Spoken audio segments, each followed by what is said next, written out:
When I was first introduced to the internet, I was immediately overwhelmed. I felt an incredible sense of freedom. A burning desire for exploration fueled my childlike curiosity. However, a single startling event awakened me to the realities of modern web browsing.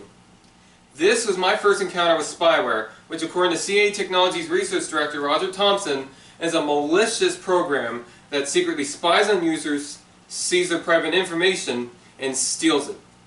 And now today, as a college student with an associate's degree and multiple certifications in computer technology, I now possess a far greater knowledge of spyware than I did during my first encounter.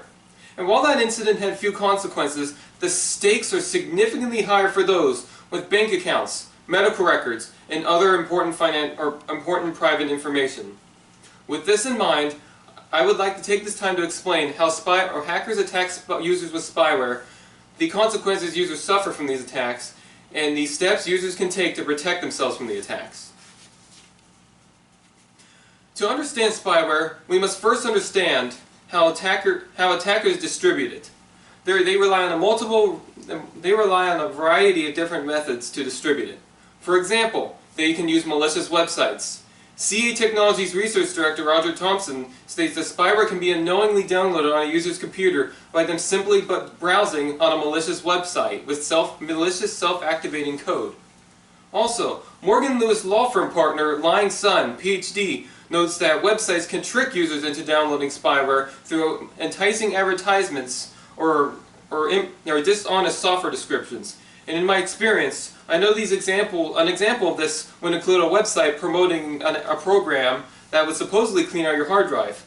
But if you would install it, it could either be spyware in itself or be a program that could clean your hard drive but also secretly contain spyware. Also, attackers can use email to distribute spyware.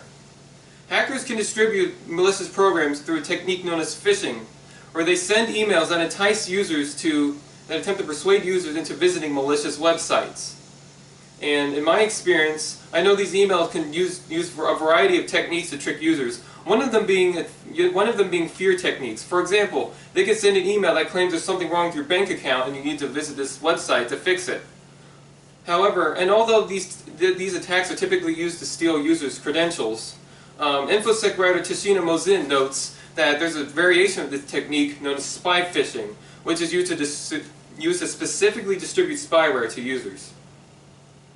And now that we understand the techniques attackers use to distribute spyware, we will now take a look at the various consequences that users suffer from these attacks.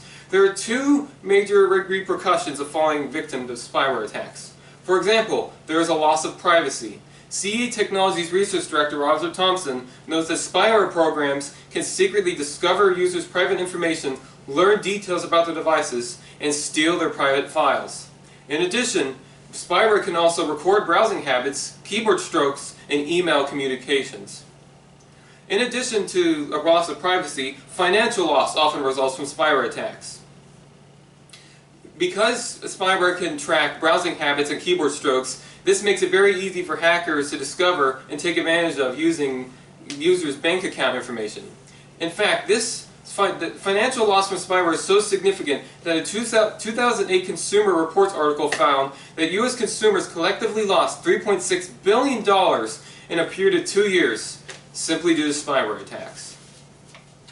And while these consequences are very significant, there are fortunately many defenses that users can use to defend themselves from these attacks. One of these is various software defenses. For example, there is antivirus software, which are programs that are specifically designed to detect and prevent spyware infections. Also, there are system and software updates, which can patch vulnerabilities that spyware attacks often take advantage of. And in my experience, I know most operating systems, including Windows, already come with these software defenses and handle them or manage them automatically. However, they are not enough. These defenses are not enough because users should also employ caution when using their devices online. For example, they should avoid websites that appear to be suspicious or a little illegitimate.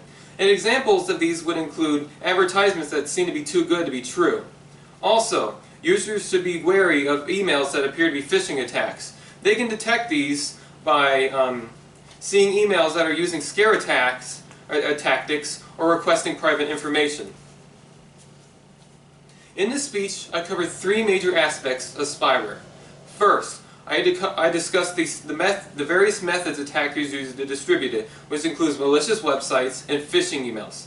Second, I covered the various consequences users suffer from these attacks, which includes a loss of privacy and significant monetary loss.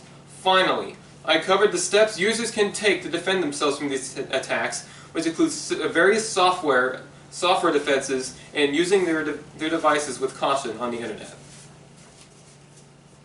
Although my first encounter with spyware was rather startling, it inspired me to take the steps necessary to become a more defensive computer and smartphone user. By studying internet attacks and their various consequences and countermeasures, I learned to balance my curiosity with caution to ensure my browsing sessions were both safe and enjoyable. And with the information I shared with you all today, now you all can defend your devices, private information, and explore the spirit without falling prey to the internet's prying eyes.